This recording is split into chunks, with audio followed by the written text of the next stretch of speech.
좋은 날입니다. 오늘도 말씀 안에 승리하는 하루 되시기를 기도하겠습니다. 오늘 본문은 마가복음 6장 45절부터 56절입니다.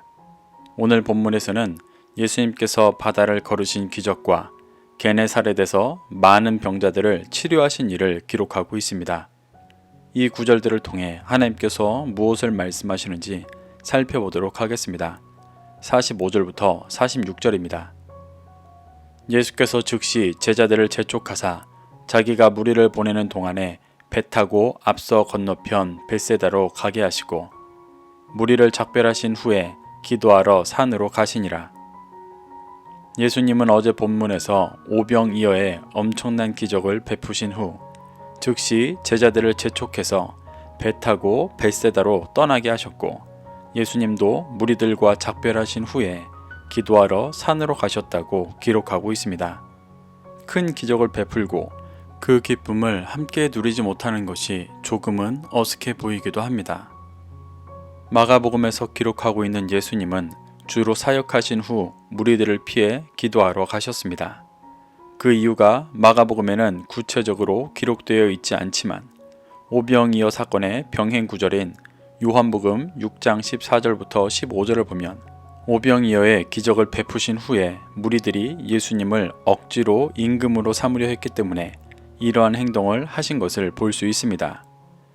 예수님께서 이 땅에 오신 이유는 이 땅의 세속적인 왕이 되어 이 땅의 이스라엘이라는 국가를 회복하는 것이 아니라 영혼들이 진리의 말씀 앞에 회개하고 죄사함 받아 영원한 이스라엘인 하나님 나라를 준비하게 하시는 것이었습니다. 그런데 대부분의 무리들이 이를 이해하지 못하고 예수님을 왕으로 삼으려 했기 때문에 무리들을 피해 하나님 앞에서 기도하신 것이었습니다. 그리고 예수님께 파송받아 큰 능력을 행했고 오병이어의 기적까지 경험한 제자들도 왕으로 삼으려는 무리들에게 미혹되지 않고 진리를 전하게 하시기 위해 즉시 재촉하여 배를 태워 보내신 것입니다. 47절부터 49절입니다.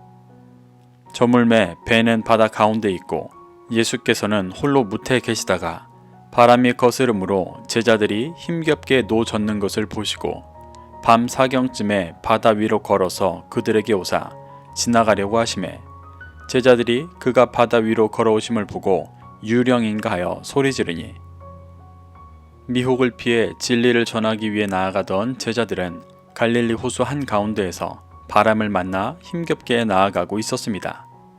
마가복음에서 갈릴리 호수는 거라사의 군대 귀신이 돌아간 곳으로 표현되고 예수님과 제자들이 풍랑을 만난 곳으로 설명되는 등 영적인 어둠으로 표현되고 있습니다. 그래서 갈릴리 호수에서 만나는 풍랑이나 큰 바람 등은 모두 영적인 어둠의 공격이고 환란을 의미합니다. 바로 전에 있었던 오병이어라는 엄청난 기적 속에서 예수님을 왕으로 삼으려는 무리들에게 미혹되도록 믿음을 흔드는 환란이 찾아온 것입니다. 제자들은 이 환란 속에서 힘겹게 노를 저었지만 반밖에 가지 못하며 이겨내지 못하는 모습을 보여주고 있습니다.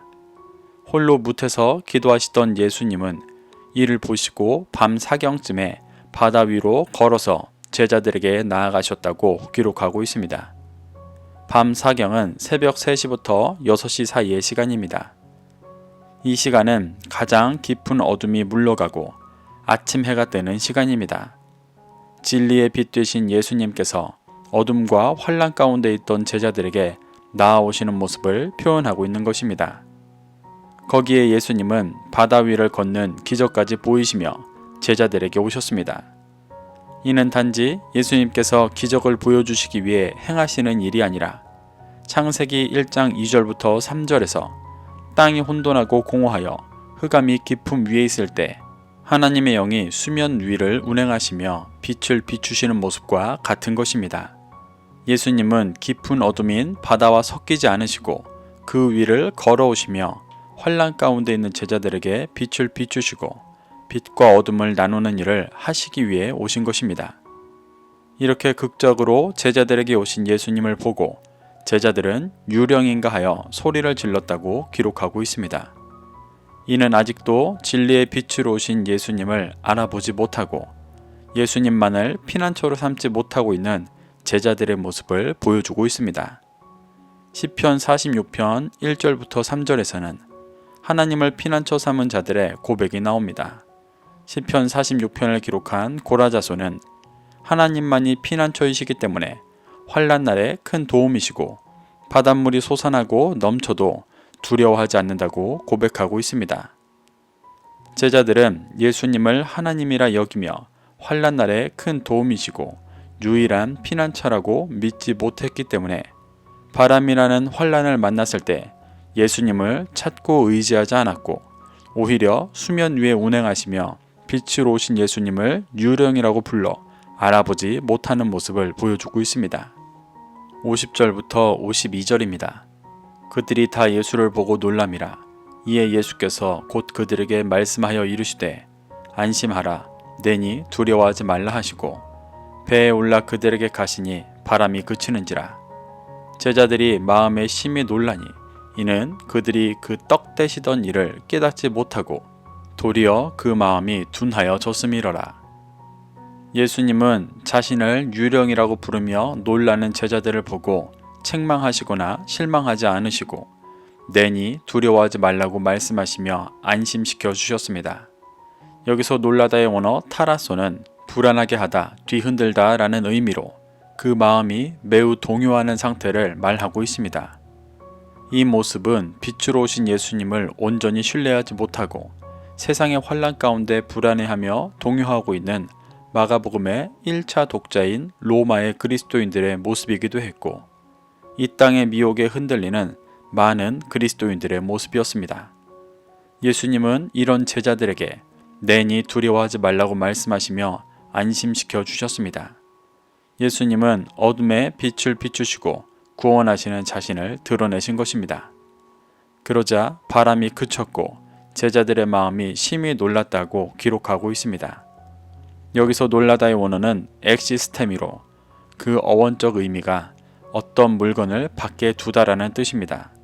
사람에게 적용할 때는 정신을 밖에 두다, 정신을 잃다라는 의미로 쓰입니다. 이는 제자들이 정신을 차리지 못하고 예수님의 모습을 받아들이지 못하는 것을 표현하는 것입니다. 제자들은 지금 예수님께서 바다 위를 걸으시고 바다를 잠잠케 하신 일이 무엇을 의미하는지 깨닫지 못하고 단지 바다를 건너오셔서 바람을 잠잠케 하신 사건에 정신을 차리지 못하고 있는 것입니다. 그래서 52절에서는 그들이 떡 떼시던 일을 깨닫지 못하고 도리어 그 마음이 둔하여졌다고 기록하고 있습니다. 떡 떼시던 일은 바로 전에 있던 오병이어 사건을 말합니다.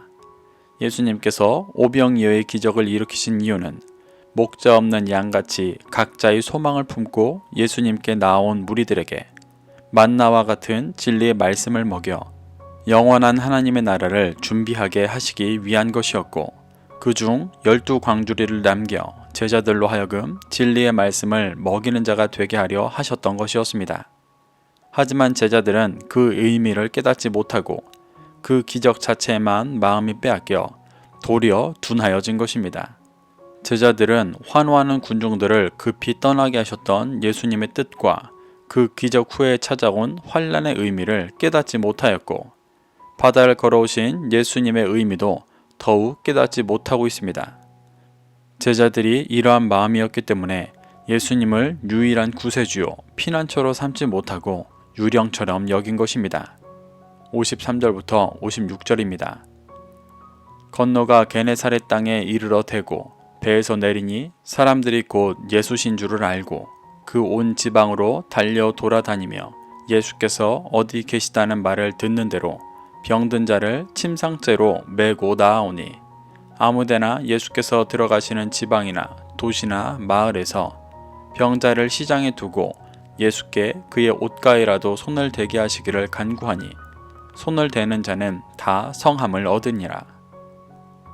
예수님은 게네사렛 땅에 배를 대시고 지방이나 도시나 마을로 다니시며 자신에게 나오는 병자들을 치유해 주셨습니다. 게네사렛은 가버나움과 막달라 사이에 있는 갈릴리 바다 서쪽 해안에 접해 있는 작은 평야 지역이었습니다. 예수님께서 게네사렛에 내리셨을 때부터 무리들은 예수님을 계속 쫓았습니다. 그리고 병든 자들을 침상째로 메고 나아오며 치유받게 하였습니다. 병자를 시장에 두고 예수님께 그의 옷가에라도 손을 대게 하시기를 간구하여 손대는 자들은 성함을 얻게 했다고 기록하고 있습니다. 엄청난 치유의 은혜들이 임했던 것입니다. 이는 모두 귀한 일이었고 예수님께서 기쁨으로 하신 일이었지만 예수님께서 이 땅에 오셔서 진정으로 이루고자 하시는 일의 전부는 아니었습니다. 예수님은 모든 죄인을 구원하시며 영원한 하나님의 나라를 준비하도록 인도하고 계시지만 이 모습에는 회개하고 죄사함 받아 영원한 하나님의 나라를 준비하는 자들의 모습은 보이지 않고 사람들의 필요와 소망이 해결되어지는 모습만 보여주고 있습니다. 마가는 이렇게 오늘 본문을 통해 예수님께서 자신을 왕으로 삼으려는 무리들을 피해 기도하시며 오직 영원한 하나님의 나라를 준비케 하는 일을 기록하고 있습니다. 또한 그와 대조적으로 큰 기적과 능력을 경험하고 있지만 예수님의 일을 온전히 깨닫지 못하고 있는 제자들의 모습과 예수님을 왕으로 삼고 자신들의 필요와 소망이 해결되어지기를 더욱 소망하는 군중들의 모습을 보여주고 있습니다. 우리도 이 말씀으로 교훈 삼아 자신의 신앙생활의 목적이 예수님과 같이 이 땅에서 영원한 하나님의 나라를 준비하는 것인지 아직 예수님의 일을 온전히 깨닫지 못했던 제자들이나 무리들과 같이 자신의 필요와 소망을 위한 것인지 정직하게 돌아보게 되시기를 소망합니다. 그래서 예수님의 인도하심을 따라 진정한 제자로 열매 맺게 되기를 간절히 기도하겠습니다. 오늘도 이 말씀을 심령에 새겨 승리하는 하루 되시기를 기도합니다.